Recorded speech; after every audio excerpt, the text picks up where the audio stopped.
No soy muy bueno, la verdad, pero me acordaba de un cuento de Mamerto Menapache que seguramente muchos de ustedes conocerán, que es la de El hilo primordial. Dice que había una aranita que estaba volando, ¿no? Bueno, las arañas no vuelan, sino que estaba por los aires en una de esas babas de diablo, ¿no? Y entonces, bueno, iba por todos lados hasta que la baba de diablo se detuvo porque encontró un árbol, entonces quedó pegada a la punta del árbol y el otro extremo al piso.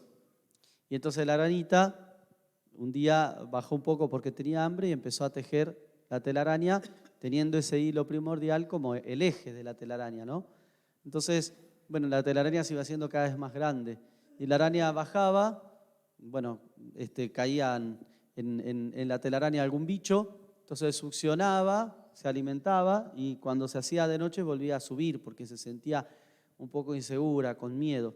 Un día trabajó mucho porque había caído un insecto muy grande y entonces se sintió cansada y también se sintió un poco segura por la telaraña que tenía y dijo, ya está, me quedo acá abajo. Y al otro día la araña dijo, ¿y para qué voy a subir? Que bueno, al final me doy cuenta que no era tan grave quedarme acá abajo. Entonces ya dejó de subir, se olvidó, ¿no es cierto?, de la parte de arriba de su telaraña. Entonces dice que, claro, para ella el universo era su telaraña, no había nada más allá después. Ni siquiera se preguntaba de dónde venían los bichos que caían en su telaraña. Y entonces dice que la araña empezó a filosofar, se creyó el centro del universo, ¿no? Y empezó a filosofar sobre lo que veía, sobre todo sobre cada hilo de su telaraña. Empezó a darse cuenta que este hilo servía para esto, este para el otro, este tensaba tal lugar con tal otro, hasta que un día llegó a mirar ese hilo primordial, que ya no lo usaba desde hacía rato porque ya no subía, y dijo, ¿para qué me sirve esto? Entonces dice que la araña dijo, ¿para qué me voy a andar preocupando por algo que no sirve, por algo inútil? Cortó ese hilo primordial, ¿y qué pasó con la telaraña?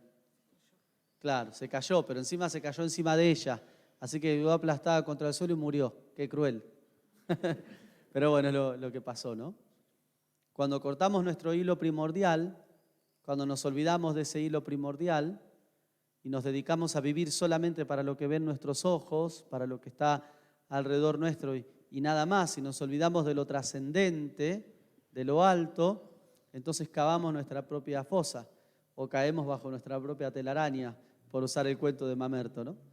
Es muy significativo este cuento, que la verdad que yo lo he usado muchas veces para trabajar con los niños, con los presos incluso, en la catequesis de adulto, porque nos habla de la necesidad de seguir con el corazón alerta, ¿sí? Y de seguir y de vivir pensando que no vivimos para lo que está aquí abajo, sino sobre todo que nuestro destino es el cielo. Y tenemos que cuidar ese hilo que nos conecta, esa raíz que nos conecta con Dios, ¿no? Esta es una preocupación o una tentación muy grande y muy común en la que solemos caer nosotros los seres humanos. Moisés, previendo que el pueblo de Dios podía llegar a caer en esa tentación, en la lectura que leímos al principio, le da una recomendación, les deja de alguna manera un rito pero que tiene que ver con la vida misma. Les dice, cuando ustedes entren en la tierra prometida, de los primeros, los primeros cultivos, aparten algunos, lo mejorcito, y llévenselo a Dios, llévenselo por medio del sacerdote, y cuando lo estén entregando, digan esto: mi padre era un arameo errante que vagaba por todos lados hasta que se estableció con unos pocos hombres en Egipto. Allí fue esclavizado, pero Dios lo salvó, lo liberó. Es decir, Moisés invitó al pueblo a que hiciera memoria, a que siguiera manteniendo ese hilo primordial que lo conectaba con Dios. Porque bien sabía Moisés que ante la abundancia de esa tierra que Dios había prometido, bien podía el pueblo de Israel confundirse y cortar su relación y dejar de recordar a ese Dios por quien ese pueblo fue constituido tal.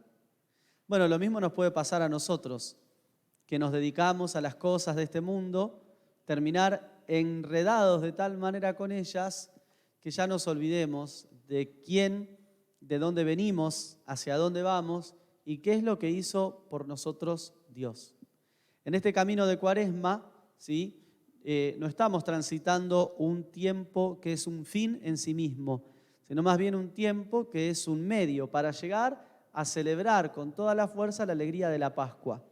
Y es propio de este tiempo entonces ir recordando lo que Dios ha hecho por nosotros, mantener vivo ese hilo primordial o esa raíz que nos conecta con Dios.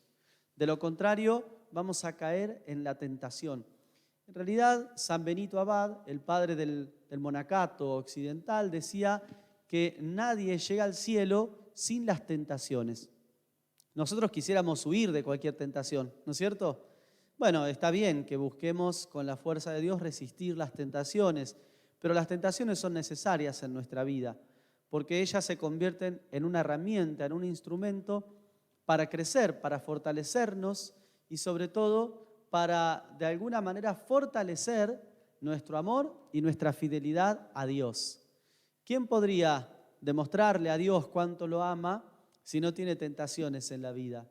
Cuando todo va sobre rieles es muy sencillo amar a Dios. Cuando tenemos tentaciones, ahí es cuando podemos probar de alguna manera ese amor que decimos tener a nuestro Señor. Y entonces Jesús, que se hizo hombre y quiso pasar por muchísimas cosas que también pasamos los seres humanos, quiso también pasar por la tentación. Es cierto que Jesús no podía pecar porque es Dios hecho hombre, pero fíjense qué ejemplo, hasta él, que no podía pecar, sin embargo fue tentado por Satanás. Y esas tentaciones no fueron fruto de la casualidad ni de un error, fueron voluntad de Dios.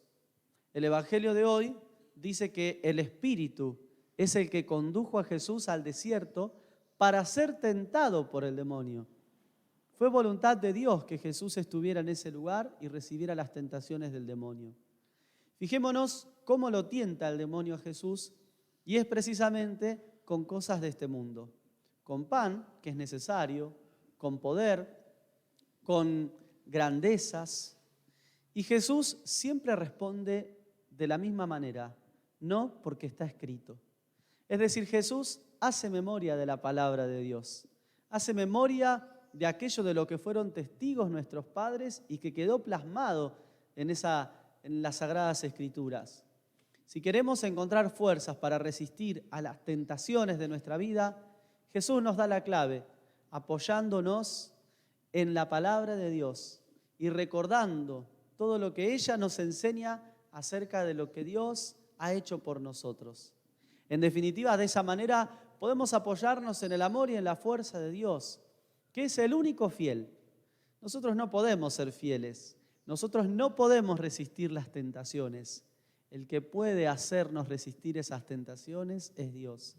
A Él debemos abrir nuestro corazón y en este tiempo de Cuaresma más que nunca, para que cuando lleguemos a la Pascua podamos decir con un corazón limpio, con un corazón puro, gracias Señor por lo que hiciste por nosotros. Qué lindo es poder reconocer que la fuerza no viene de nosotros mismos, sino que la fuerza viene de Dios. Y una última cosa, es necesario que la palabra de Dios nos ayude a discernir su presencia en nuestra vida. Porque el demonio bien sabe disfrazarse, decía San Ignacio de Loyola, de ángel de luz. Lo muestra el Evangelio de hoy. Ante las primeras dos tentaciones, el demonio le dice, bueno, ¿tenés hambre? Convertí esta piedra en pan. ¿Querés? Fíjate, mirá, subí a lo alto y fíjate todos los reinos de la tierra, te los voy a dar. Pero al escuchar la respuesta de Jesús, no porque está escrito, no porque está escrito, ante la tercera tentación,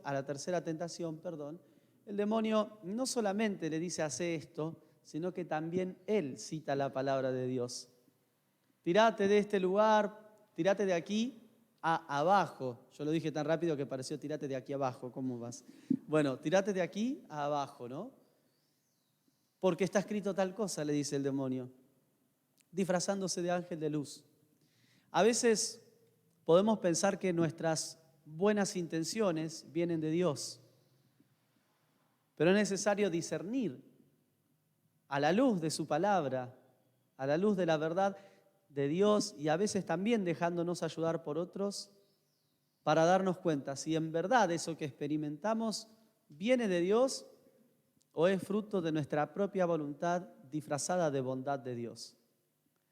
Vamos a pedirle al Señor que nos ayude en este camino cuaresmal entonces a apoyarnos siempre en su palabra, a hacer memoria, pero una memoria viva, concreta, real, de lo que Él ha hecho por nosotros y a discernir siempre a la luz de esa palabra y de esa memoria para descubrir las huellas de Dios en nuestra vida cotidiana.